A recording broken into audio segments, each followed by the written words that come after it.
Thank you there to Richard, David and Stephen, our actors. Didn't it make you nostalgic? We no longer have the Marky Bosworth Drama Society.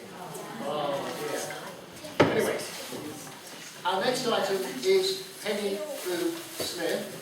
And last year she performed despite an injured foot and the stress of the house removal, but I'm pleased to say that she's now fully recovered and ready to perform for you tonight.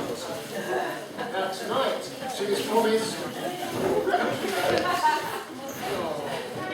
first recorded by John Denver, and then I think a second version will be requiring audience participation. While Penny's getting herself ready, one or two comments about Santa Claus. Santa Claus was looking through the window of his home. He said to his wife, Mary, because it has to be Mary, doesn't it? Merry Christmas. Yeah. Anyway, he said to her, looks like reindeer. Get worse. Do you know Santa's PIN number? Oh, oh, oh. I told you they got worse. On the subject of reindeer, what do you call a blind reindeer? No idea. No idea. A little bit more intellectual, this one. What is the connection between Santa's little helpers and the English language? There, you see. Subordinate clauses. Oh. Over to Kate.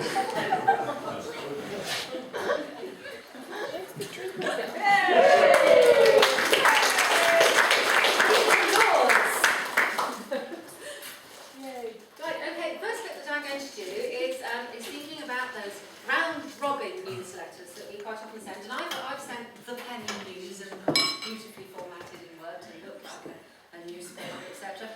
But I wonder how often we think about, who is this going to? How is this landing?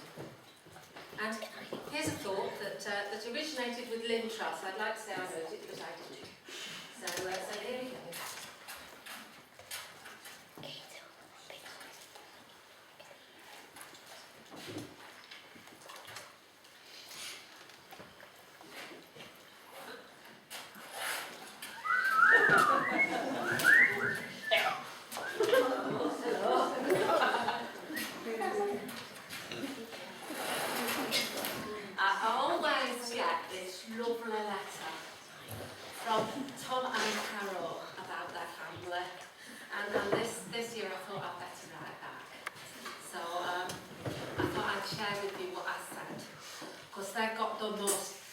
Amazing family. When I read their letters, oh my goodness, it's an honour to know them. Dear Tom, Carol and family, first of all, thank you so much for your Christmas letter. You have no idea what it means to me every year to hear about your wonderful family and its wonderful successes. When your envelope arrives, I have a special ritual with a cup of tea and a ginger biscuit and highway expense. I'm sorry about the writing, by the way, since I broke my wrist in that silly affray in the pound shop, and I can't seem to handle a pencil very well. But luckily, I don't have to write very much, having no real friends anymore, and all the family dead, and so on, even children. Oh, your new bedroom looks beautiful. It was a stroke of genius to include those swatches of wallpaper and upholstering fabric along with it.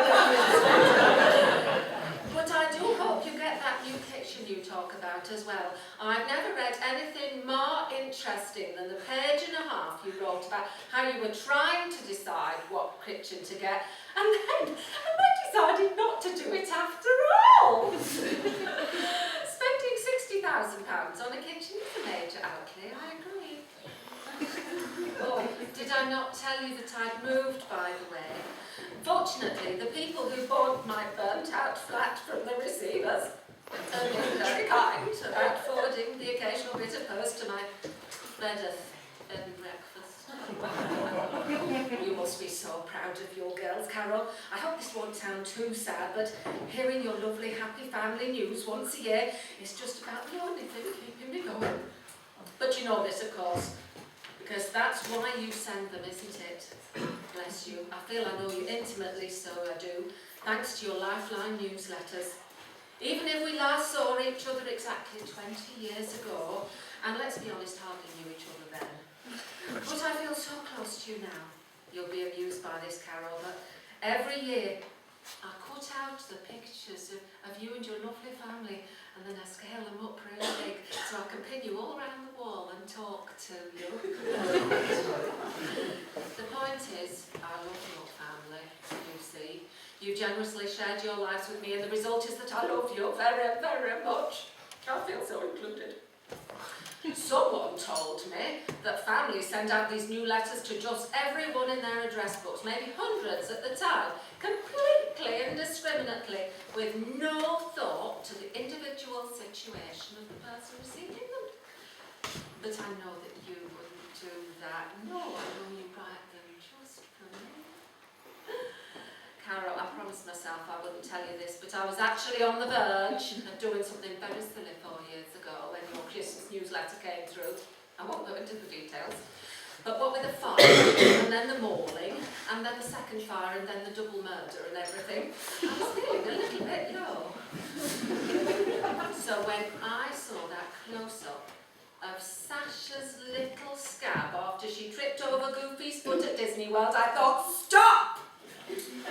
What is Carol telling you here? She's saying if little Sasha can carry on after a setback like that, then so can you. I'll sign off soon as it gets dark, so early this time of year. I just wanted to say, please keep sending these lovely Christmas newsletters. They brighten my darkness.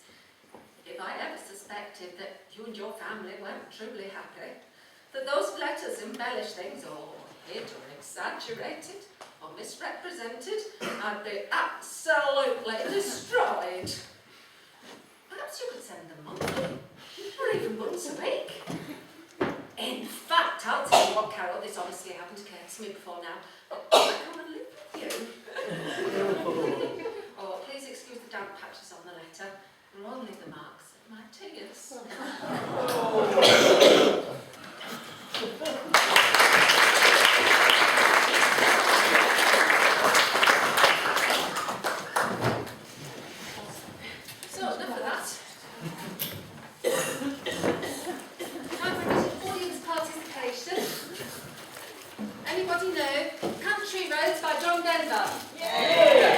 Did you actually know that its original words were actually about Market Bosworth and Leicestershire? I mean, it sounds a bit American, but West Virginia, I tell you, back to the original. So I go back to the original. And for those of you who are going to sing along in the chorus, and God's sake, drown me out, then we say, country roads, take me home to the place I belong, West Leicestershire. Yes, full of good cheer. Take me home, country roads. Sound about right? Yes. Right, okay. For God's sake, join in.